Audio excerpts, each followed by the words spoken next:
ગુજરાતમાં નર્મદા નદીના કિનારે આવેલા 3 પ્રખ્યાત મંદિરો। 1.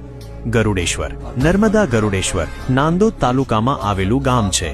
તે પવિત્ર નર્મદા પરિક્રમાનો એક મહત્વનો ભાગ છે। અહીંથી સ્ટેચ્યુ ઓફ યુનિટી માત્ર 12 કિલોમીટર દૂર છે। લોકવાયકા મુજબ ભગવાન શિવે ગરુડનું રૂપ ધારણ કરીને ભક્તોને બચાવ્યા હતા, તેથી આ સ્થળને ગરુડેશ્વર મહાદેવ તરીકે ઓળખવામાં આવે છે। 2. કુબેર ભંડારી મંદિર। આ મંદિર કરનાળી ખાતે આવેલું છે। નજીકનું ચાંદોદ, નર્મદા, ઓરસંગ અને સરસ્વતી નદીઓના ત્રિવેણી સંગમ પર હોવાથી પિતૃ શ્રાદ્ધ માટે પવિત્ર ગણાય છે। રાવણ દ્વારા લંકા છીનવાઈ ગયા પછી કુબેરે અહીં તપ કરીને શિવજીને પ્રસન્ન કર્યા હતા, તેથી આ શિવલિંગ કુબેર ભંડારી કે કુબેરેશ્વરના નામથી ઓળખાય છે। 3. કબીરવડ ભરૂચથી 15 કિલોમીટર દૂર નર્મદા કાંઠે શુક્લતીર્થ નજીક નદીના બેટમાં આ સ્થળ આવેલું છે।